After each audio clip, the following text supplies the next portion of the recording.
Hello दोस्त, स्वागत है आप लोगों का आपके अपने और हमारे YouTube channel new star coaching centre पर। तो चलिए फटाफट सब्सक्राइब कीजिएगा जो जो हमारे चैनल पर नए या पहली बार जुड़े हैं। तो चलिए ये आपको बता दें कि ये आपके फाइनल एग्ज़ाम, ये क्लास 10th का हिंदी है फाइनल एग्ज़ाम जो 2021 में होगा उनके लिए। और ये मॉडल पेपर, और मॉडल पेपर क्या होता है दोस्त बता दें, आप जितने भी ऑब्जेक्टिव क्वेश्चन का तैयारी किए हैं उसी का मॉडल पेपर लेकर आए, यानी आपका जो फाइनल एग्ज़ाम में पूछने वाला है उससे आपका 80% मैच कराएगा, यानी कि 60 क्वेश्चन होगा एक ही वीडियो सीरीज में। आपको पूरा देखना है, लगभग 10 से 15 मिनट का समय लगेगा। और वो जब देखिएगा पाँचों सेट, ये 4 सेट हम अपलोड कर चुके हैं, ये 5वां सेट है आपका।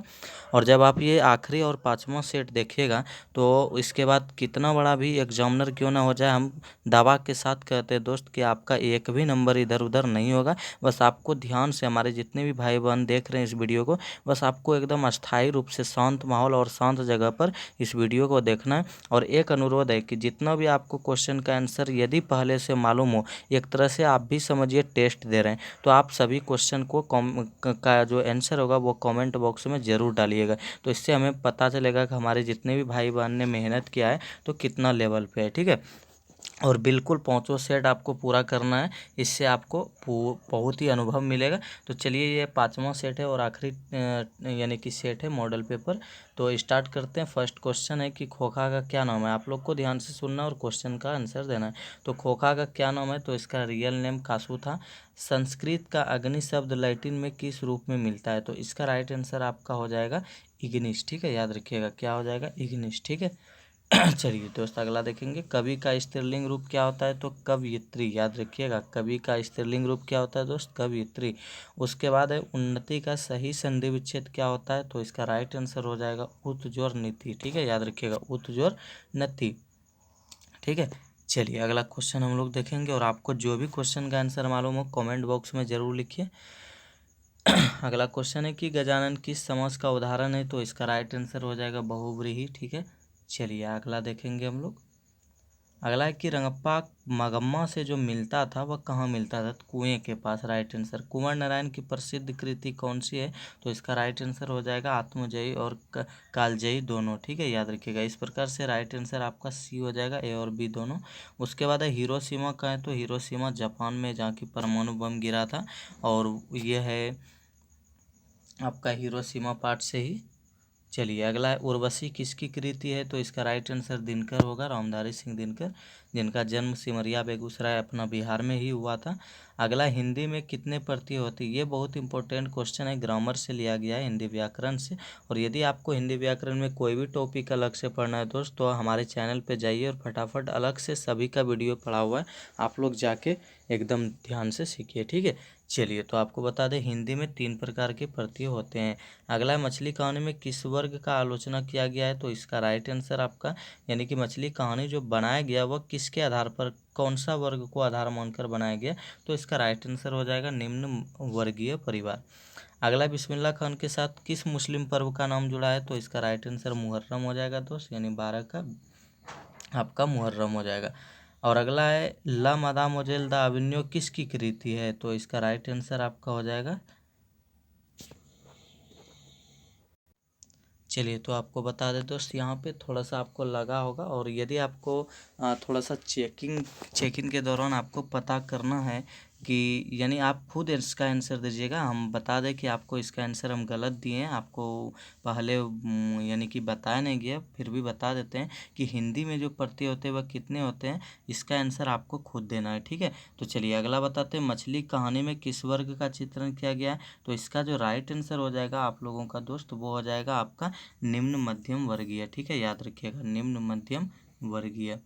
और उसके बाद है बिस्मिल्लाह खान के साथ किस मुस्लिम पर्व का नाम जुड़ा है, तो मुहर्रम, राइट आंसर। ला मादा मोजेल दा अवेन्यू किसकी कृति है, तो यह पिकासो की है, ठीक है। याद रखिएगा 13 का आपका राइट आंसर हो जाएगा पिकासो, ठीक है।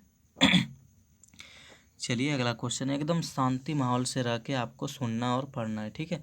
चलिए बहादुर लेखक के घर से अचानक क्यों चला गया, तो इसका राइट आंसर हो जाएगा स्वयं के प्रति लेखक तथा उसके घर वालों के व्यवहार में आए परिवर्तन के कारण, ठीक है। ये राइट आंसर। अगला है दोस्त कि ऐसे ही लड़के आगे चलकर गुंडे चोर डाकू आदि बनते हैं, ये पंक्ति कहानी के किस पात्र ने कही है, तो इसका राइट आंसर हो जाएगा आप लोगों का इसमें से यानी देखिए शहंशाह की धर्मपत्नी गिरधर सोफर शहंशाह किसने कहा है, तो इसका राइट आंसर शहंशाह ने कहा है। किससे कहा है, गिरधर से कहा है, मदन का पिता से। ठीक है, चलिए अगला है, वाणी कब विष के समान हो जाती है, तो जब वह राम नाम के बिना यानी कि निकलता हो तब, यानी कि इसका राइट आंसर हो जाएगा राम नाम के बिना। चलिए दोस्त अगला क्वेश्चन देखेंगे और आप लोग भी आंसर अपना अपना जरूर कमेंट बॉक्स में शेयर करेंगे। बिरजू महाराज ने ठुमरियाँ किससे सीखी, ये बहुत इंपॉर्टेंट क्वेश्चन है। ठीक है, याद रखिएगा ये वाला। यानी बिरजू महाराज ने ठुमरियाँ जो है वह किससे सीखी। वो बिरजू महाराज तो कथक के बहुत ही यानी पर्याय माने जाते थे, बहुत ही पहुँचे हुए नर्तक थे, फिर भी वे ठुमरियाँ जो सीखी वह किन से सीखी, तो इसका राइट आंसर हो जाएगा अम्मा से, यानी अपनी माँ से। किसे प्रेम के पीर का कवि कहा जाता है, तो राइट आंसर घनानंद को। ठीक है, याद रखिएगा। चलिए अगला क्वेश्चन देखेंगे, बहादुर का बाप कहाँ मर गया था, तो राइट आंसर युद्ध में, फौजी थे वे। किसके हुंकारों से महलों की नींव उखड़ जाती है, तो जनता। चलिए दोस्त अगला क्वेश्चन देखेंगे हम लोग, पत्थर पर लिखी हुई जली हुई छाया किसकी साखी है, तो इसका राइट आंसर हो जाएगा आप लोगों का सी, यानी कि मानव। पाठ्यपुस्तक में संकलित जीवनानंद दास की कविता का हिंदी में अनुवाद किसने किया है, तो प्रयाग शुक्ल ने। चूँकि जीवनानंद दास जो थे यह बंगाली थे, यानी पश्चिम बंगाल के थे, तो वो बंगाली में लिखे थे, उनको हिंदी में किसने किया, प्रयाग शुक्ल ने। ठीक है, चलिए अगला है, दिनकर को ज्ञानपीठ पुरस्कार मिला था किस पर, तो राइट आंसर उर्वशी पर, याद रखिएगा। ठीक है, और साहित्य अकादमी पुरस्कार मिला था, वह मिला था संस्कृत के 4 अध्याय पर। अगला है, कौन सी कृति रसखान की नहीं है, तो इसका राइट आंसर हो जाएगा आप लोगों का प्रेम फुलवारी नहीं है, बाकी प्रेम वाटिका, सुजान, रसखान, अष्टधाम ये है। अगला है, कुंवर नारायण कैसे कवि हैं, तो इसका राइट आंसर हो जाएगा आप लोगों का नगर संवेदना के। कौन सी कृति अज्ञेय की नहीं है, निम्नलिखित में कौन सी कृति अज्ञेय की नहीं है, तो इसका राइट आंसर होगा मिलन यामिनी। बाकी आप बाबरा, अहेरी, आंगन के पार द्वार, एक बूंद सहसा उछली, ये सभी हैं। ठीक है, चलिए दोस्त अगला क्वेश्चन देखेंगे, पप्पाती को उसकी माँ इलाज के लिए कौन से शहर लेकर गई थी, तो राइट आंसर मदुरै। ठीक है, कवि के अंदेशों में कौन था, तो एक जानी दुश्मन। अगला, भारत माता शीर्षक प्रगीत पंत के किस काव्य संकलन से लिया गया है, तो इसका राइट आंसर ग्राम्या होगा, याद रखिएगा आप लोग। ठीक है, ग्राम्या से लिया गया है। और अगला है, जीवनानंद दास किस भाषा के कवि है, तो राइट आंसर बांग्ला, पहले भी आपको बताएं। पाठ्यपुस्तक में संकलित रिल्के के कविता किस भाव की है, तो यह भक्ति। और बता दें रिल्के एक ऐसे कवि हैं आपके पाठ्यपुस्तक में जो कि जर्मनी भाषा के थे, यानी कि जर्मन के थे, और एक लेखक है वो है मैक्स मूलर जी। तो अगला है कि पंडित बिरजू महाराज का जन्म कहाँ हुआ था, तो राइट आंसर इसका आप लोगों का हो जाएगा 32 का, यानी 32 नंबर का आपका राइट आंसर। आप लोग फटाफट दे, लखनऊ या कानपुर, तो ये लखनऊ राइट आंसर। अगला है, ला सतरुज क्या है, तो ला सतरुज ईसाई मठ है। अज्ञेय का जन्म किस प्रदेश में हुआ, तो अज्ञेय का जन्म जो है वह उत्तर प्रदेश में हुआ, आपको याद रखना है। अज्ञेय का जन्म कहाँ हुआ दोस्त, उत्तर प्रदेश में। गुरु नानक का जन्म कहाँ हुआ था, तो नानकाना साहब में, ऐसे तलवंडी लाहौर होगा, परंतु आपको बता दें इसमें राइट आंसर जो आपका होगा यही होगा। चलिए अगला देखेंगे, रसखान किस काल के कवि है, तो रसखान जो है किस काल के कवि है, इसका राइट आंसर हो जाएगा भक्ति काल के। स्वदेशी शीर्षक पाठ्यपुस्तक में संकलित कविता किस छंद में है, तो इसका राइट आंसर आपका हो जाएगा दोहा में। ठीक है, स्वदेशी जो कविता लिखा गया है वह दोहा में लिखा गया है। सुजान सागर किसकी कृति है, तो दोस्त सुजान सागर आपको बता दें सुजान सागर घनानंद की कृति है। दिनकर ने जनतंत्र का जन्म कविता में दुधमुही शब्द का प्रयोग किसके लिए किया, ये क्वेश्चन बहुत इंपॉर्टेंट है। रामधारी सिंह दिनकर द्वारा जो जनतंत्र का जन्म पाठ कविता लिखा गया तो उसमें दुधमुही शब्द का प्रयोग किसके लिए किया है, तो राइट आंसर जनता के लिए। अगला, हमारी नींद शीर्षक कविता किस काव्य संग्रह से लिया गया है, तो इसका राइट आंसर दुष्चक्र में श्रेष्ठता, याद रखिएगा। ठीक है, और बता दें इसी पर मिला था ये वीरेंद्र डंगवाल को साहित्य अकादमी पुरस्कार। ठीक है, और अगला है कि नागरी लिपि शीर्षक पाठ किस पुस्तक से लिया गया है, तो इसका राइट आंसर भारतीय लिपियों की कहानी से। ठीक है, चलिए आपको अगला क्वेश्चन हम लोग कराएंगे दोस्त।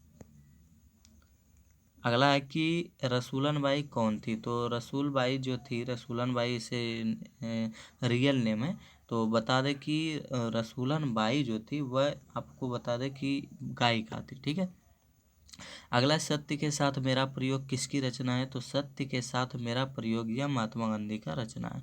उसके बाद है मछली शीर्षक कहानीकार विनोद कुमार शुक्ल के किस आप ध्यान दीजिएगा किस कहानी संग्रह से लिया गया है, तो इसका राइट आंसर महाविद्यालय।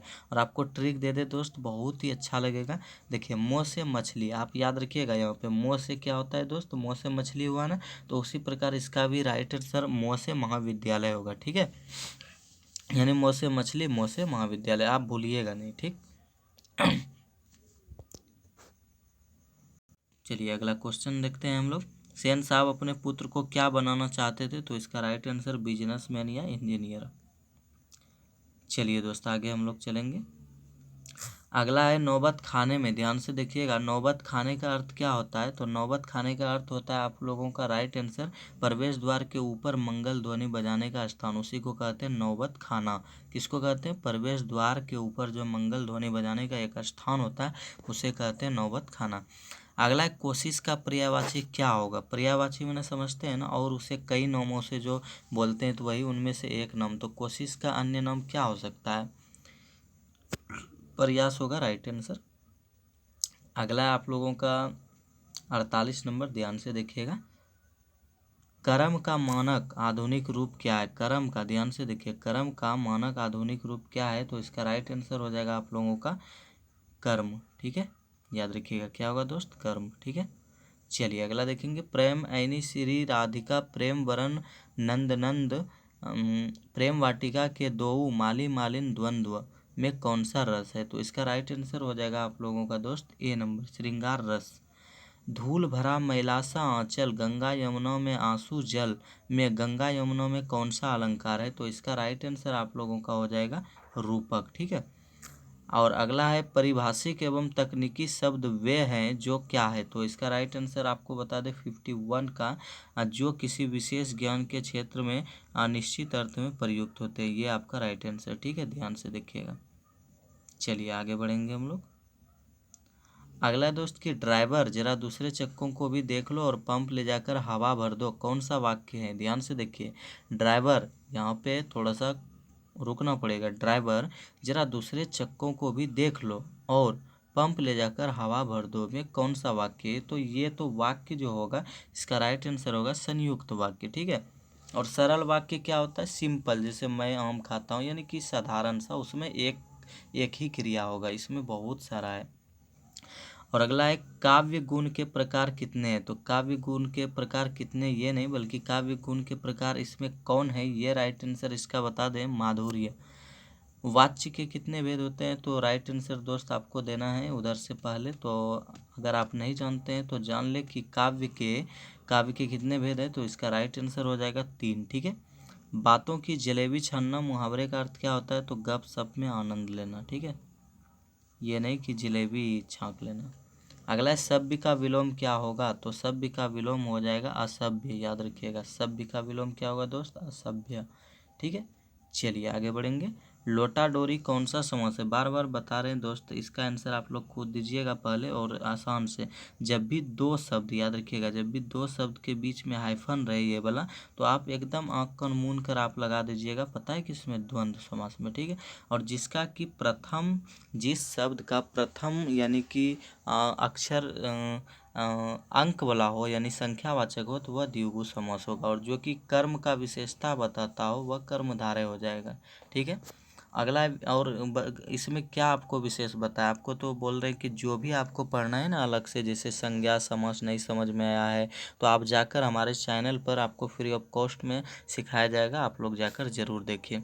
अगला व्याकरण वह ज्ञान है जो क्या करता है, तो व्याकरण वह ज्ञान है जो, ध्यान से देखिएगा आंसर आपको बता दे, व्याकरण वह ज्ञान है जो मानकता के आधार पर शुद्धता प्रदान करता है। कोई भी देखिए, हर विषय का आप देखिएगा, कभी भी विज्ञान का व्याकरण नहीं होता है, ठीक है, और न ही सामाजिक विज्ञान का। व्याकरण किसका होता है दोस्त, जो कि भाषा वाला हो यानी कि सब्जेक्ट हो, जैसे इंग्लिश का अपना ग्रामर है, हिंदी का व्याकरण है, संस्कृत का भी व्याकरण है, उर्दू का, यानी सभी भाषा का व्याकरण होता है जो कि हमें अच्छा से बोलने सिखाती है। ठीक है, अगला विद्यानुराग कौन सा समास है, तो विद्यानुराग में कौन सा समास है, इसका राइट आंसर आपको बता दे, तत्पुरुष समास। ठीक है, अगला है प्रत्येक का संधि विच्छेद क्या होगा, तो प्रति जोड़ एक, इसका राइट आंसर डी होगा, प्रति जोड़ एक। ठीक है, तो चलिए दोस्त, बहुत ही यानी कि धन्यवाद आप लोग को वीडियो पूरा देखने के लिए, और हम आशा करते हैं कि आप बहुत कुछ सीखें और आप लोग इसी तरह तन मन धन से एकदम लगनशील होकर पढ़ें, अपने माता पिता का नाम रोशन करें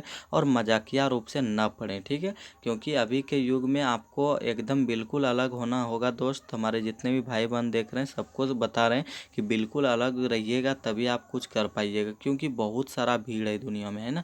तो चलिए आपको बता दें, ये 5 सेट आपका ख़त्म हुआ दोस्त, बिल्कुल 5 सेट आपका हम बोले थे वो ख़त्म हो गया। और अब जो आगे बढ़ेंगे हम लोग, तो वह सोशल साइंस की ओर चलेंगे। और दोस्त बता दें कि आपको कहीं नहीं जाना, बस फ्री ऑफ कॉस्ट में एक कोचिंग के भांति बस इस चैनल पर सभी चीज़ का वीडियो समय पर अपलोड होगा, आपको पढ़ते रहना है। ठीक है, तो चलिए, और हाँ, किसी भी हमारे जितने भी भाई बहन देख रहे हैं, किसी को भी अन्य किसी भी सब्जेक्ट में किसी में भी दिक्कत हो, तो बस एक कमेंट में ज़रूर लिखिएगा अपना कंप्लेन, या फिर अपना जो भी यानी कि आपका समस्या हो, वो आपका ज़रूर ये न्यू स्टार कोचिंग सेंटर अपने यानी कि ज़रूर आपका सॉल्यूशन कर देगा। ठीक है, चलिए अगले वीडियो में फिर मिलते हैं, तब तक के लिए